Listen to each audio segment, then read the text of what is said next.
মুগ, মসুর, মটর, ছোলা, কালাই সহ বিভিন্ন ধরনের ডাল বাজারে পাওয়া যায়। এসব ডালে রয়েছে নিজস্ব পুষ্টিগুণ। বিভিন্ন রকম ডালে যথেষ্ট পরিমাণে ভিটামিন, খনিজ, ফাইবার ও প্রোটিন রয়েছে। তবে কার জন্য কোন ডাল বেশি উপকারী সেটা নিয়ে আজকের এই এপিসোড। আসসালামু আলাইকুম, আমি ডক্টর লাবণী। বর্তমানে সুষম ডায়েটে ভাত, ডাল খেতে বেশি পরামর্শ দিচ্ছেন পুষ্টিবিদরা।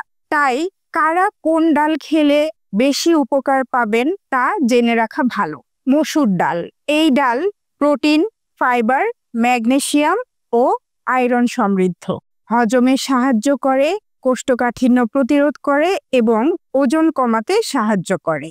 এতে থাকা লেসিথিন লিভারে চর্বি জমাতে বাধা দেয়। ফ্যাটি লিভারের সমস্যা কমাতেও মসুরের ডাল খুবই উপকারী। যারা ওজন কমাতে চাচ্ছেন বা হজমের সমস্যা কমাতে চাচ্ছেন তাদের জন্য মসুরের ডাল খুবই উপকারী। অন্তঃসত্ত্বা নারীরা আয়রন এবং ফোলেটের জন্য এই ডাল খেতে পারেন। মুগ ডাল পেটের সমস্যা, গ্যাস বা বুক জ্বালাপোড়া করে এরকম রোগীদের জন্য মুগ ডাল খুবই উপকারী। এতে থাকা ফাইবার হজম শক্তি উন্নত করে। মুগ ডাল রক্তে শর্করার মাত্রাও নিয়ন্ত্রণ করে।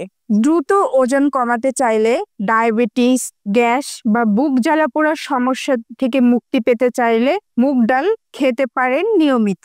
ইউরিক অ্যাসিডের জন্য মসুরের ডাল খেতে না পারলে বিকল্প হিসেবে মুগ ডাল খেতে পারেন। ছোলার ডাল, ছোলার ডালে প্রচুর পরিমাণে ফাইবার এবং অ্যান্টিঅক্সিডেন্ট থাকে যা হজম শক্তি বৃদ্ধি করে এবং রক্তে শর্করার মাত্রা নিয়ন্ত্রণে সাহায্য করে। রক্তচাপ নিয়ন্ত্রণেও এই ডাল উপকারী। ডায়াবেটিস ও উচ্চ রক্তচাপের রোগীদের জন্য ছোলার ডাল আদর্শ খাবার। রক্ত স্বল্পতার সমস্যা কমাতেও সাহায্য করে এই ডাল। কলাইয়ের ডাল, প্রোটিন এবং ভিটামিন বি এর ভালো উৎস কলাইয়ের ডাল। এতে থাকা ফাইবার হজম শক্তি বাড়ায় এবং কোষ্ঠকাঠিন্য দূর করে। কলাইয়ের ডাল রক্তচাপ নিয়ন্ত্রণেও সাহায্য করে, ইউরিক অ্যাসিড নিয়ন্ত্রণেও সাহায্য করে। কোষ্ঠকাঠিন্যের সমস্যা বেশি ভোগালে কলাইয়ের ডাল খেলে সাহায্য পেতে পারেন। ইউরিক অ্যাসিডের মাত্রা বেশি হলেও এই ডাল খাওয়া যেতে পারে। এই ছিল আমার আজকের আলোচনা। ধন্যবাদ সবাইকে।